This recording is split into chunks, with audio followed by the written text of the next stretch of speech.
tayo. Paalala ko lang po, Ma'am Kanji and kay Ma'am Arlene Pabular, maraming salamat po sa pagpamember dito sa ating YouTube channel. Ito po ha, paalala ko lang po mga kababayan, hindi po nanggaling sa akin itong ipapalabas ko at ipapakita ko po sa inyo. Ito po ay nakita ko lamang sa isang page na kung saan pinost po nila na meron pong 14 na kongresista na kung saan sangkot daw sa pangungurakot ng bilyon-bilyong pera mula sa gobyerno. Ito po mga kababayan, ipapakita ko po sa inyo kung sino po ba itong bilyon-bilyon no, na nilabas dito. Wait. Ito po, ang tawag dito is contractors. Ibig sabihin po dito, contractors po ang itinawag mga kababayan. So ito po ay mula po sa Serbisyong Pilipinas page, no? Serbisyong Pilipinas page, nag-post po sila sa salitang contractors, ayan o, contractors. Mga kongresistang sangkot sa pangungurakot ng bilyon-bilyong infrastructure budget ng pamahalaan. Ayun po dito mga kababayan, ayan po ang inilabas nila. Disclaimer po, hindi po sa akin yan. Yan po ay galing sa post ng Serbisyong Pilipinas Post. So ang nakalagay po dito mga kababayan, kung sino po yung tinatawag nilang contractors, ito po, Senior Deputy Speaker DBJJ Suarez. Yun ang una. Pangalawa, One Rider Party List Rod Gutierrez. Ako Bicol Party List Saldico, and kay CWS Party Edwin Gardula, and kay former Senior Deputy Speaker Aurelio Gonzales, former Apayao Representative Elias Balot Jr., and kay former Cagayan 2nd District Representative Florencio Vargas, former Quezon 2nd District Representative Proceso Alcala, former Zamboanga del Sur 1st District Victor Yu, and kay former Negros Occidental Representative Jocelyn C. Lim Kai Chong, and kay San Jose del Monte Bulacan Representative Arturo Robes, and kay former Rizal 2nd District Adelina Rodriguez Sardariaga, and kay Iloilo 1st District Janet Garin, and kay Nueva Ecija 3rd District Sarinia Umali. Yan po ang nilagay nila mga kababayan. Na ito daw yung mga contractors, mga kongresistang sangkot sa pangungurakot ng bilyon-bilyong infrastructure budget ng pamahalaan. Nako po mga kababayan. Paki-comment po mga kababayan kung ito bang listahan na to ay yan ba ang listahan na inilabas ni Pampilo Lacson na nag-react daw si Janet Garin na mali daw ang listahan. Ma'am Kanji Official, maraming salamat po sa yung $15 super sticker. Thank you so much. Si Janet Garin po is Iloilo po, hindi po siya Leyte. 'Di ba mga kababayan? Yan ba 'yon? Yung nireaksyonan ni Janet Garin na mali daw ang sulat? Ni tawag dito, ni Pampilo Lacson. Ito po mga kababayan ay galing po sa Serbisyong Pilipinas. So basahin ko lang po. Ito po'y contractors, mga kongresistang sangkot daw di umano sa pangungurakot ng bilyon-bilyong infrastructure budget sa pamahalaan. Narito ang listahan ng mga congressman na sangkot sa pangungurakot daw di umano ng bilyon-bilyong infrastructure budget. Matatandang isiniwalat ni Senator Ping Lacson. Ito po. Mga kababayan, ito daw ang isiniwalat ni Senador Ping Lacson na aabot ng 67 na kongresista ang nagsisilbi ring kontraktor ng kanilang mga proyektong pinunduhan ang pamahalaan. Nako po, sila rin ang posibleng nasa likod ng talamak na korupsyon sa 811 billion flood control budget ng gobyerno. Nako po mga kababayan. Ito daw ay inilabas ni Senador Ping Lacson. Nako mga kababayan, 67 ka kongresista at ito daw ang top 14. Mga kababayan, galing po ito kay Senador Ping Lacson na listahan at ipinost po ito ng Serbisyo Pilipinas page. Si Ping Lacson pala ang naglabas nito.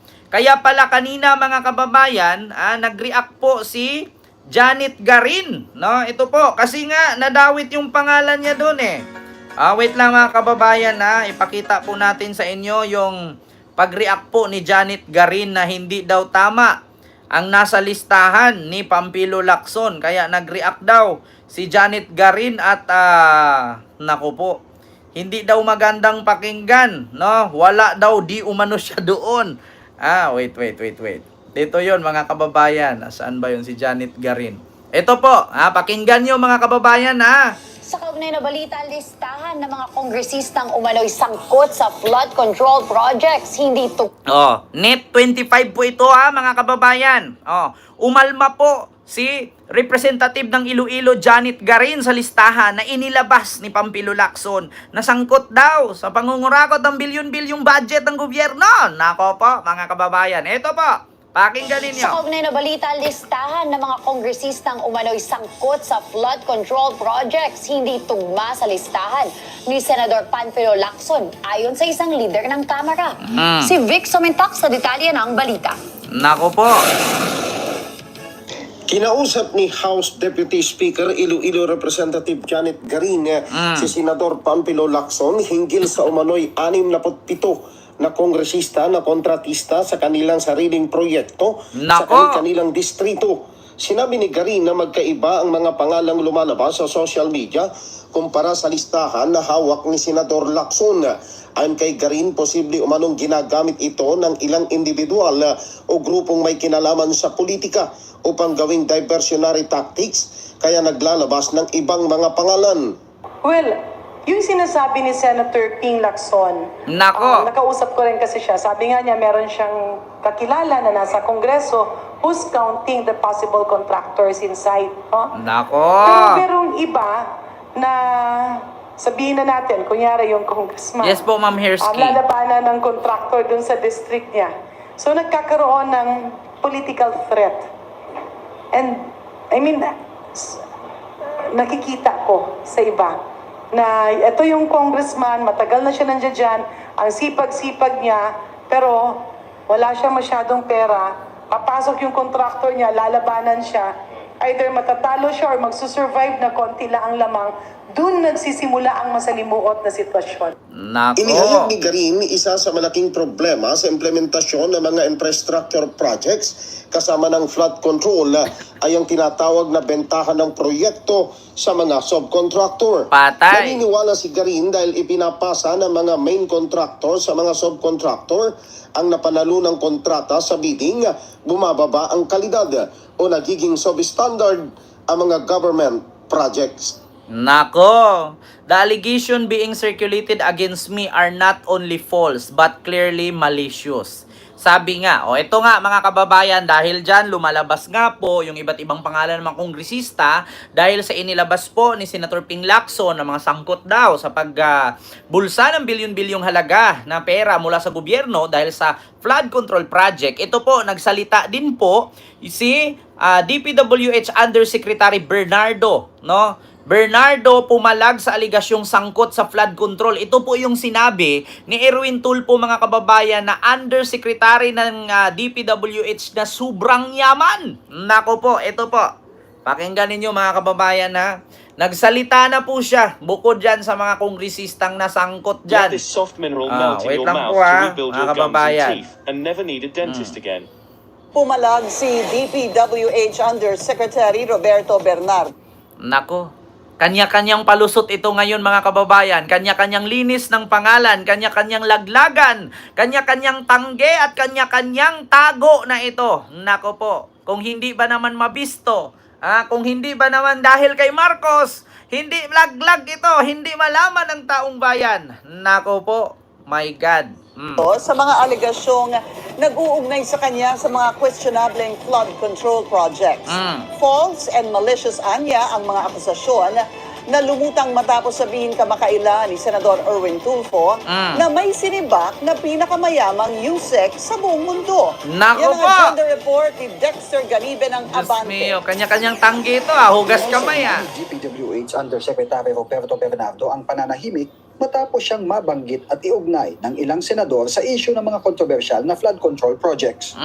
Tinawag niyang fake news at malisyoso ang mga aligasyon laban sa kanya. Nako! At para itama ang mga naunang pahayag na siya ay nasibak sa pwesto, naglabas si Bernardo ng opisyal na sertipikasyon na inisyu ng DPWH Legal Service na nagpapatunay na wala siyang nakabinbing kasong administratibo. Nako po. Nilinaw rin ni Bernardo na hindi siya suspendido o iniimbestigahan dahil nagsumite raw siya ng medical leave simula noong araw ng SONA ng Pangulo na Hulyo 28 hanggang sa October 27 para sumailalim sa physical therapy. Mahiya naman kayo sa mga kabahayan nating naanod o nalubog sa mga pagbaha. Pero, paano nga ba naging laman ng mga balita ang pangalan ni Yusek Bernardo matapos ang SONA ni PBBM Del kay Aimee. na tumutuligsa sa mga maanumalyang flood control project? Sa isang panayam sa radyo makalipas ang SONA, sinabi ni Senador Erwin Tulfo na kilala na ng Pangulo ang mga opisyal na nasa likod umano ng mga maanumalyang flood control project. Kung saan marami anya dito ay sa mga island provinces sa Region 4B. Dito sinabi ni Sen. Erwin na isang Yusek ang na-relieve at isinalarawang pinakamayamang Yusek sa buong mundo. Ayon pa kay Sen. Erwin, ipauubayan na niya sa DPWH at sa Malacanang na pangalanan ito at ang mga opisyal na sangkot umano sa maanumalyang flood control project. Sa regular session ng Senado noong August 4, tinalakay ni Senador Jinggoy Estrada ang isyu ng pagbagsak ng Santa Maria Cabagan Bridge sa Isabela noong Pebrero na hanggang ngayon ay wala pa anyang napaparusahang opisyal ng DPWH. Dito na nagsalita si Senador Aimee Marcos kaugnay sa isa anyang Yusek ng DPWH na natanggal sa pwesto. Ang balita ko, may isang Yusek Bernardo na tinanggal sa pwesto. Hindi po lumalabas ang kanyang pangalan. Bagay na ibinalita ng agenda bilang update sa naunang pahayag ni Sen. Erwin noong weekend.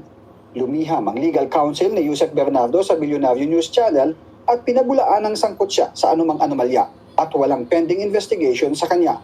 Naninindigan ng agenda na ang balita ay batay sa mga pahayag ng mga mambabatas. Sinubukan naming Galing kay makipag-ugnayan Erwin sa Tulfo yan. DPWH pero wala pang inilalabas na pahayag ang nooy naka-medical leave na si Yusek Bernardo. Yan. Kanya-kanyang katanggihan na. Kanya-kanyang sabi na. Kanya-kanyang hugas kamay. Diyos mio Marimar. Ang tanong ngayon, kung hindi kasali, totoo bang mayaman? Kung hindi man siya yon, yung sinabing nagsangkot sa katiwalian, ang tanong, wala din bang yaman?